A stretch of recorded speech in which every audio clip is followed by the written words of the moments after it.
Hey guys, what is happening? I know it's been a long time no see, you know.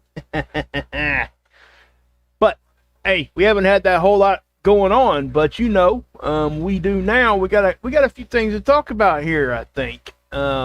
Regardless of how long it's been since I've been here, it's been a minute. But we're gonna go ahead and kick her on off, and I'm gonna go ahead and get started so I can follow through with what I'm trying to do nowadays with this, and that's do all the space weather. And plus, Mark will probably going live here in about a half hour anyway, so I'm going to be over there. I encourage all you guys to go over there, Mark TV. Always live stream. I'm not sure if they're doing call-ins tonight or not. I don't know for 100 on that yet, but I'm sure that's going to be happening. So good to see everybody in the chat, but I am going to go ahead and get into this. I trust my mods. You guys know what to do, and yeah, so thanks for helping me out here. All right, guys. G1 storm. Okay, this was unexpected. Nobody, no call-ins on Monday. Okay, cool. G1 storm. Yeah, this came out of. I don't want to say it came out of nowhere. We did have kind of like a stealth CME pop off the sun a few days back, but we've also had some coronal hole streams we've been dealing with and things like that. But as you can see here, obviously we went into storm level. It was not that big of a storm. Okay. It was, the lowest level storm you can get, okay? But what we need to pay attention to is the next couple days here and what's going to be happening, because we definitely have some stuff going on the sun, and we've had some pretty large explosions going off the backside. So eventually those things turn in towards our direction. So, that is what it is. But as of now, right here, I do look for this next one to be in storm level again. Let me tell you why. Remember, I've been showing you guys, this is the KP index over here. When it gets to a 5, that means we're at a storm level. These are 3-hour data plots. This is over here at NOAA Space Weather Prediction Center. Now, if we go to the GFZ, it's the German Research Center for Geosciences. You see this? Okay. These are 30-minute plots. We did hit storm level for a minute, just about an hour ago. Okay, it definitely is going to be higher than what they've got. Well, maybe not. It'll probably come in right about there, maybe a little higher, because what they do is they take the average of these and they plot the 30-minute one, the 3-hour one. I'm sorry. Okay, it's an average of these right here, and then they'll plot it once here on the 3-hour one. So I do look for the next one here to be possibly close to storm level. We're definitely in an uptick right now, and so let me show you. Let's go to there it is. This is Discover data, and what you're going to look at here, guys, the BZ. Remember, -6 is what we look for.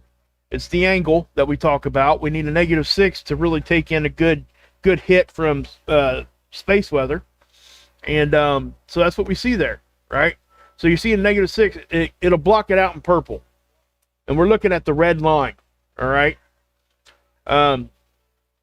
When this is in a positive orientation, like when it's above the 0 line here, it's really hard for space weather to come into our system. And I'm not going to get into detail on why that is, but just know that that's what's happening. So yeah. Now, so what happened? Well, we were in a coronal hole stream. We had a coronal hole, a hole in the sun's atmosphere, allowing plasma just to spew out high speed. Okay?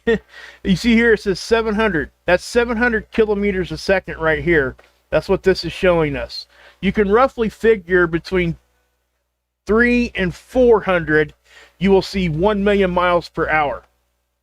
Okay, so that's pushing 3.5, well, 1.5, sometimes close to 2 million miles per hour when you start talking about these kinds of speeds.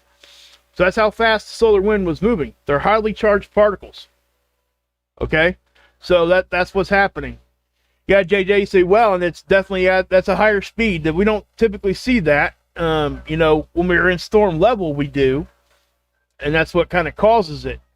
It's part of what causes it, but the density never really got too much over 10, so that really wasn't a high dense hit. So, and the phi angle wasn't changing. That's the polarity of the solar wind itself. You know, so we didn't take a jerk there. So what was causing it was the speed. Okay, and I've talked about that before. Speed can give us, if it's really high speed, it'll give us a good hit, or it could be low speed and high density. So both can do it, and a lot of it depends on the -6 on the BZ, right? So that's what we kind of look at. So let's the green line there, in case you're wondering, is temperature. Now I want you guys to notice too how things kind of leveled out here, that they weren't jumping around, but they're starting to jump around again. See this? So they kind of look like popcorn. They are tailing off though, so looks like conditions might be starting to tail off a little bit, but just saying. But anyway, so let's go over here to, this is the geoelectric field model. This is the one I show you guys when we're talking about earthquakes, seismic activity, such as the volcano in Hawaii. I know that's a big story today. I'm going to just touch on it. I'm not going to go into detail on that. You guys can go watch the other channels on that one. I'm not the earthquake guy or the volcano guy. I can just tell you what's happening. I cannot tell you why. But what they're trying to do here with this model is trying to bridge a gap between space weather and earthquake forecasting. Okay, so they're able to do that by monitoring the geoelectric field, and that's here on the surface. So when we get hit with space weather, our geoelectric field starts to act up. It starts to change a little bit, and that goes into, basically, at a very basic level, you've heard me say this, energy in means energy out eventually. Okay, so just understand that. That's what's happening. Oh, yeah, I hear you, Aaliyah. I haven't done it yet. So anyway, but yeah. So if we go ahead and move on to the magnetosphere tools, this is the sun would be off to the left, space weather would be moving from left to right here. Okay, stuff coming from the sun. What you're looking at here is this is speed of the solar wind. So we'll start this model up, and as you can see, you're going to see things move here. Not much, but you see the little waves starting to come in. They were pretty intense earlier today, I will say that. They just wave after wave of high-speed particles. Now this is density, right? So this is all showing you how dense those particles were. And notice it didn't look like it moved very much because the density was kind of staying pretty steady. All right, just the speed was what was actually giving us the issue. Now this is our magnetic pressure. Now everybody understands what pressure is, right? So magnetic pressure on our planet is what you're looking at here. And so in the red, it's intense conditions. Okay. Anybody that's been watching me for any length of time, or for that matter, anybody that reports on this, is going to understand that this is some intense. It's not like extreme, but it's intense. Notice how this kind of went halfway through the planet here. The magnetic pressure, it didn't completely surround us, but it did, get in pretty close. So I think that oftentimes this is one of the reasons why we see an uptick in earthquakes too. When you're getting pushed on, stuff's got to move. You know what I mean? So you can see that pressure part there. Now SDO, the site SDO has been down, not updating, but we can still get some of its data. If we come over here to ISWA, this is SDO. It's the same data. It's just not in the SDO movie tool. This is in the one over here on ISWA. Now all the data isn't here because they are having issues with SDO right now. That's satellite sitting out in front of the planet, always looking at the sun. Okay, that's what SDO is. Now, I'm going to zoom in a little bit because we had a pretty large filament release down here, and it's actually pretty cool to watch because this did release off pretty good. And you'll see it as soon as I show it to you. You're going to notice it. It's not hard to see. And again, I'll show it to you. But watch, kind of like right in here.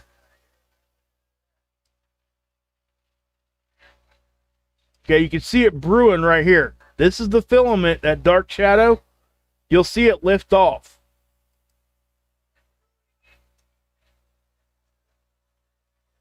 Okay, you see that? That's plasma, guys.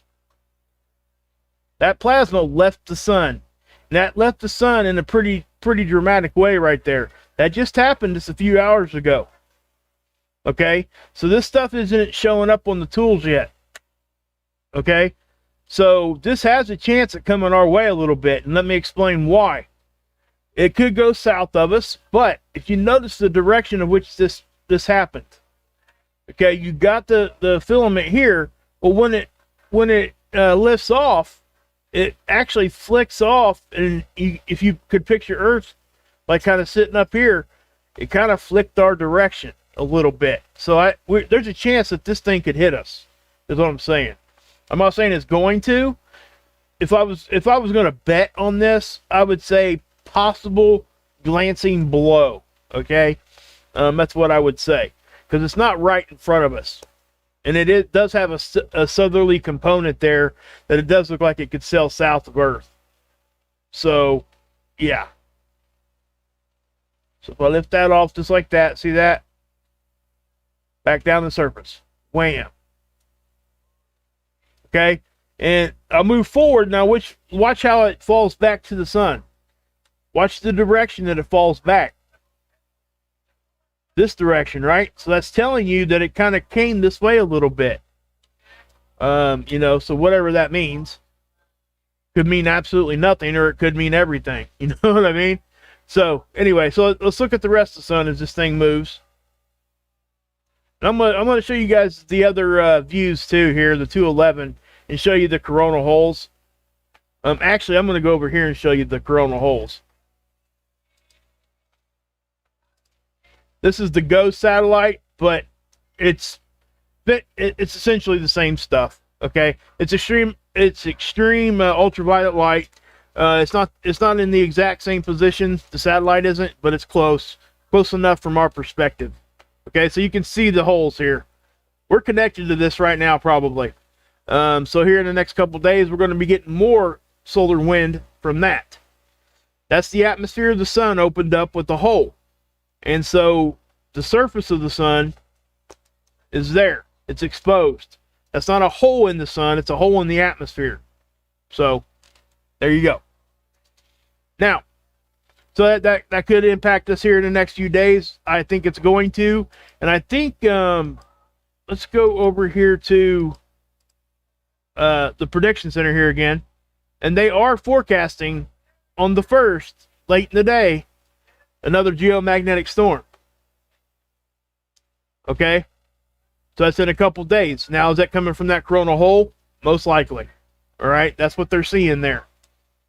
At least that's what I would think that they're seeing there. That's what I'm seeing. So, so let's go over here, man. Let's take a look at seeds. Now, this is LASCO C2. This is the other satellite, about 1 million miles closer to the sun than what we are, but it's always looking at the sun, right? It's sitting out in front of us, and it goes around, orbits around the sun with us, but it's always looking at the sun.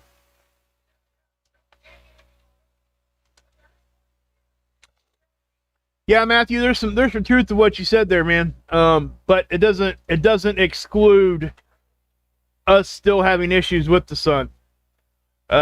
We always got to keep an eye on it, because the sun can do whatever it wants when it wants. But the uptick that everybody would be looking for, there is a cycle inside our sun cycle. It's roughly 6 months. It's about 5.9 months. You will see that up and down. In other words, it'll peak out and it'll kind of fall back down again. But that's just an overall look at it. It doesn't account for anything that happens. In other words, if we have something pop off the sun, it could still be very, very strong and still hit us. Okay? And so yes, and frankly, when we're in solar minimum, if we take a big hit during solar minimum, we're in worse shape than what we would be if we took a hit during solar maximum. A big hit. Because the sun helps protect us from the sun. It's just what it does. If we have some geomagnetism hanging around, it does kind of help deflect things. It makes our magnetic field a little bit easier to defend it off. So that's kind of what I'm saying. Yeah, the volcano stuff is heating up. So just understand that. And we'll talk about that here in just a second. But this is back. I'm going to go ahead and back up another day. We'll look at the next 3 days here. Hey, Trish, what's up? Stephanie? Linda? Okay, so anyway, that's what you see here. This is on the 26th. Again, you know, most of these are going away from us. So, you know, it's not a whole lot to talk about because they're all going away from us, but these are substantial eruptions. A lot of these are smaller, but they are enough, they're significant enough to talk about. You know, and as our magnetic field continues to weaken, as we move towards, you know, the pole flip itself, or even a magnetic excursion, whatever your beliefs are on the difference between those two, essentially it's going to be almost the same exact result for us. Okay, that's why I don't try to explain the difference between the two. But yeah, so when we start going through those things, and our magnetic field definitely is weakening. It's a fact. There is no argument there. It's there. We see the data. And you know, it's speeding up too, as far as how fast it's weakening.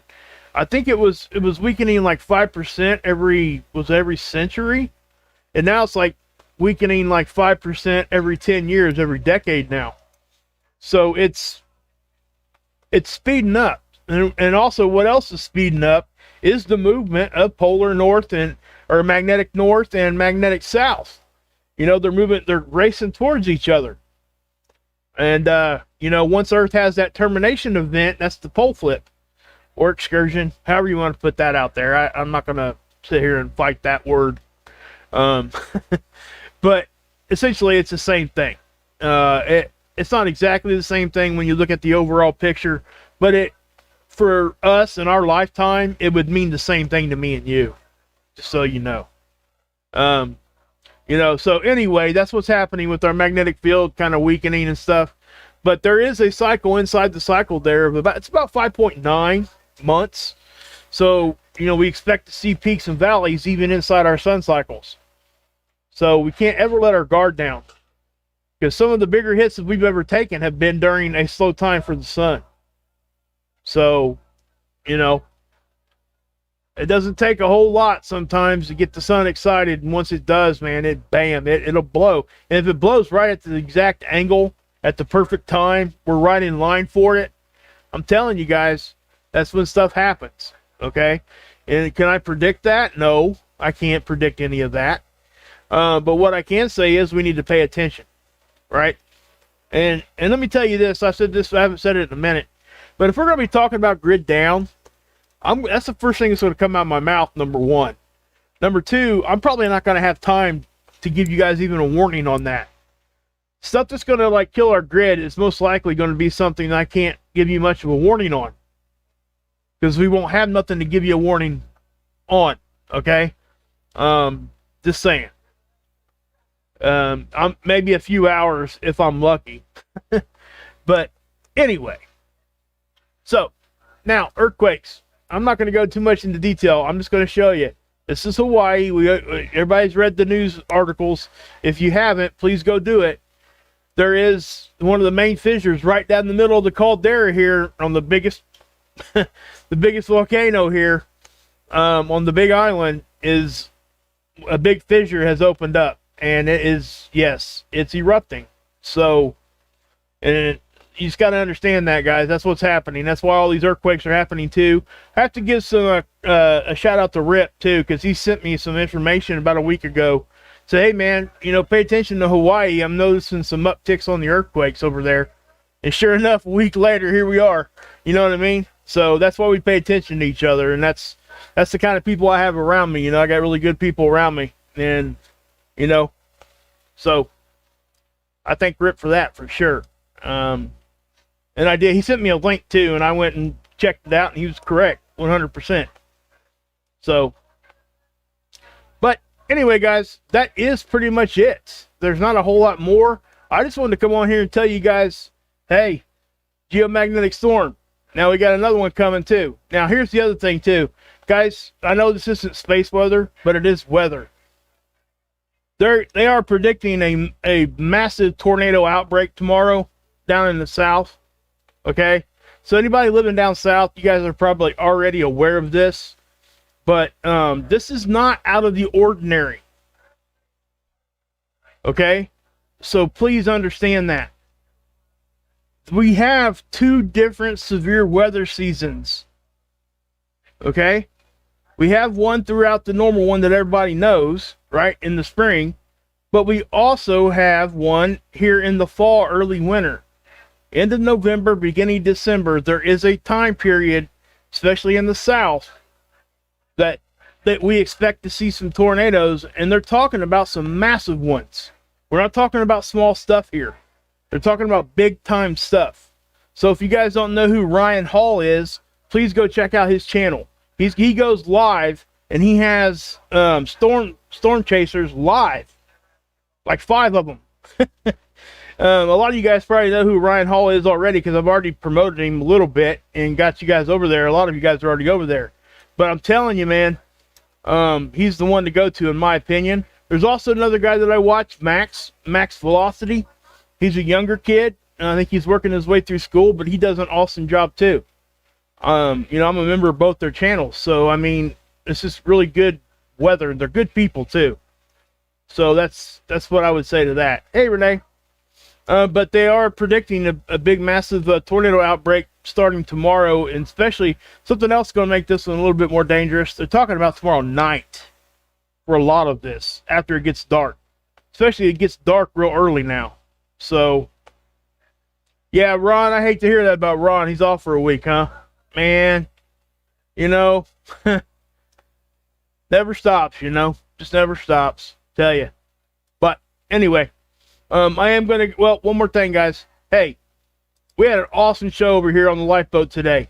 Guys, please come check us out over here. If you're not over here yet, please get over here. You'd be doing me a great favor.